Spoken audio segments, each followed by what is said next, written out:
everyone, welcome back to your on YouTube channel Mathematics with Hunar.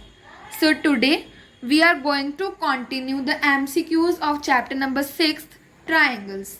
I hope कि आपने part 1 and part 2 videos uploaded हो चुके हैं already, आपने वो देख ली होंगी. आई बटन में आपको उनका लिंक भी दिख रहा होगा. अगर आपने नहीं देखी तो अभी से जल्दी जाकर उन्हें देख लो. मोस्ट इम्पॉर्टेंट क्वेश्चंस ही आपको कराए गए हैं इन वीडियोस के अंदर. Now today we are going to do from question number 10th because 9 questions हमने करे थे तो हम इस चैप्टर के 14 ही एमसीक्यूज करेंगे. सो हम 10th क्वेश्चन देखते हैं. A square and a rhombus are. आपको बोल रखा है कि एक स्क्वायर और रोम्बस क्या होते हैं? सिमिलर होते हैं. Similar but not congruent, congruent और neither similar nor congruent. You have to choose right one. So first option is similar. देखो, एक स्क्वायर और rhombus. If we draw one square, अगर हम एक स्क्वायर को ड्रॉ करते हैं और अगर हम एक रोम्बस को ड्रॉ करते हैं, यहाँ पे मैं ड्रॉ कर रही हूँ एक रोम्बस, तो देखो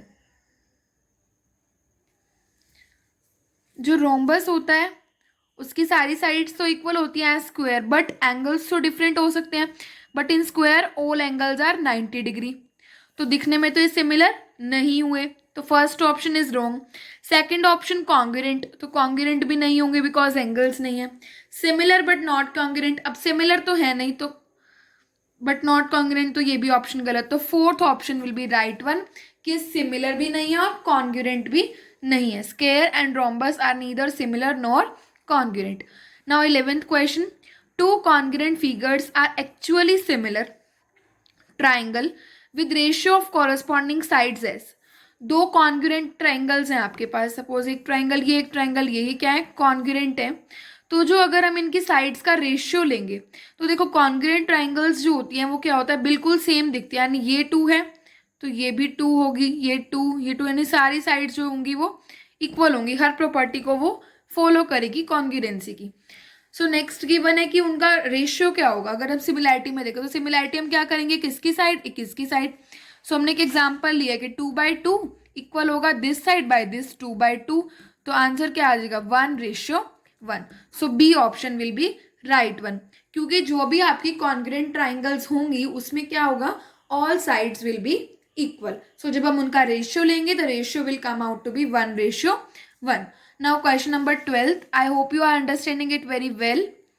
Question 14th is in triangle ABC and EDF. Firstly we will do two triangles ABC and second one is EDF. These both are similar. Then which of the following statement in this 4 isn't true? कि कौन सी statement true नहीं है. तो पहले हम इसके basis पर बना लेते हैं. सिर्फ हम इसको देखकर ही बना सकते हैं, हमें ट्राइंगल्स की भी नीड नहीं है इस क्वेश्चन में. तो देखो ABC और EDF से हम क्या लिख सकते हैं कि AB by ED equal BC by DF equals to AC by EF. इससे हम फिगर से कंक्लूड कर सकते हैं कि यहाँ के सेकेंड फर्स्ट सेकेंड, यहाँ के first second, second third, first third and first third. यहाँ से हमने ये कंक्लूड कर लिया. अब हम चलते हैं फर्स्ट ऑप्शन की तरफ. अब ये मल्टीप्लाई में गिवन है तो आप डिवाइड में ले आओ. यहाँ पर क्या करो? AB बाई DE कर लो एंड BC बाई EF कर लो. तो देखो BC by EF, AD by DE, AB by DE. अब देखो क्या हमारा कहीं मैच हो रहा है? AB बाई DE है, क्या वो इक्वल है BC बाई EF के? नहीं, वो तो किसके इक्वल है? BC बाई DF के. तो फर्स्ट ऑप्शन तो हो गया हमारा गलत. फिर भी हम तीनों ऑप्शन चेक करेंगे. AB by EF, AB into EF equal AC into DE. तो यहाँ से क्या हो जाएगा? AC बाई EF और यहाँ क्या हो जाएगा? AB by DE. So AB by DE AC by EF के इक्वल है. यस, तो ये स्टेटमेंट सही है. ऐसे यहाँ पर AC बाई EF, क्योंकि EF को हम यहाँ डिवाइड में ला रहे हैं तो है ये भी, और BC बाई DF ये भी है, तो ये स्टेटमेंट भी सही है. Next fourth one AB by DE है पड़ा एंड BC बाई FD ये भी है. सो डी ऑप्शन भी सही है. अब हमें बताना है कि इनमें से कौन सा सही नहीं है. So A option will be right one. तो आपका कौन सा ऑप्शन सही हो जाएगा? A option. The correct answer will be A, which is not following the similarity. मतलब इनके अकॉर्डिंग वो क्या नहीं है? कॉरस्पॉन्डिंग पार्ट नहीं है सिमिलर ट्रायंगल का, यानी दो ट्रायंगल सिमिलर है तो उससे हम ये कंक्लूड नहीं कर सकते। ये वाला आंसर, ये वाला ऑप्शन रॉन्ग होगा। सो हमसे पूछा गलत कौन सा है, तो ए option will be right one. Now question number 13th, sides of two triangles are in ratio 4:9. So area of triangles are in ratio. We have discussed in previous video that if there are two triangles, then side by side, yani side one, side of first triangle by side of second triangle equal perimeter of first triangle, perimeter of second triangle, ये हमने discuss किया था। अब areas के case में क्या होता है कि side one by side two, यानी दो ट्राइंगल्स की साइड का रेशियो का स्क्वायर किसके इक्वल होता है, area of first by area of second. ये आपकी थ्योरम भी है 6.4। इसकी वीडियो अभी तक यूट्यूब चैनल पर मैंने नहीं डाली है, वो डल जाएगी इस इन एमसीक्यूज के बाद, कि क्या होता है the ratio of area of two similar triangles. Necessary condition is to be, देखो यहाँ लिखा हुआ है सिमिलर ट्राइंगल्स, जब तक ये वर्ड नहीं है तब तक हम ये थ्योरम को नहीं अप्लाई कर सकते। ये इसमें इंपॉर्टेंट ध्यान रखने वाली बात है। सो एरिया यानी ratio of two similar triangles area will be equal to the corresponding side square ratio. ठीक है, अब देखो हमें साइड्स दे रखी है 4:9 में, तो यहाँ साइड की जगह S1 की जगह हमने रख दिया 4 एंड S2 की जगह रख दिया 9। सो 4/9 का स्क्वायर, 4 का स्क्वायर 16, 9 का square 81। So your answer will B D, 16:81। Now 14th question, आपको एक फिगर गिवन है, आपको उसमें PBA एंगल फाइंड आउट करना है। विच इज PBA एंगल, हमें अब PBA देखना है कौन सा है। सो PBA हमारा है पड़ा PBA, ये वाला, तो हमें ये फाइंड आउट करना है। तो हम कैसे करेंगे, हम इन दोनों ट्राइंगल्स को क्या कर देंगे सिमिलर, और उससे हम रेशियो निकाल लेंगे। कैसे, देखो ये 50 है तो ये भी 50 होगा, यानी एक एंगल तो मिल गया। अब ध्यान से देखो कि 6/5 यानी AP by PD will be equal to BP by PC। कैसे, AP क्या है हमारे पास 6, PD 5, BP 3 and PC 2.5। It means यहाँ से 0 ऊपर गया तो ये भी आ गया 6/5।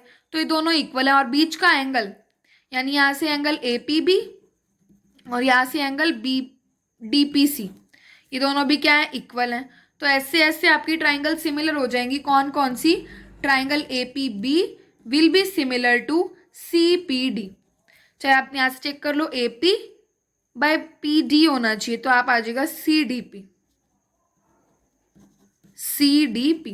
यानी AP बाय PD और BP बाय PC होना चाहिए। ओके सॉरी, तो यहाँ पर आ जाएगा आपका DPC। सो यहाँ पर आ गया APB will be similar to DPC। अगर अब आप CPD लिख दोगे तो एंगल्स वेरी कर जाएंगे, तो आपको ये ध्यान से लिखनी है नेमिंग। देखो AP बाय PD अब मैच कर सकते हो, AP बाय PD और सेकंड हमने लिया BP बाय PC, तो यही रेशियो हमारा इक्वल आ रहा था, तो हमने नेमिंग सही करी है। CPD CDP ये सारी गलत हो जाएंगी, क्योंकि अब यहाँ से आप मैच भी कर सकते हो कि APB और DPC, यहाँ से भी आप नेमिंग लिख सकते हो सीधा एंगल से भी। तो अब यहाँ से हम क्या कंक्लूड कर सकते हैं, angle A will be equal to angle C, angle P के वो तो हमें गिवन ही था, और एंगल B एंगल C के इक्वल होगा। हमें तो एंगल B बताना है यानी PBA, तो हमें उसके लिए पता होना चाहिए angle C that is PCD। तो वो हमें कैसे पता चलेगा, 50 + 30 दैट इज 80। यहाँ पे एंगल सम प्रॉपर्टी लग गई, तो PCD क्या आ गया 100 एंड PCD इक्वल्स PBA।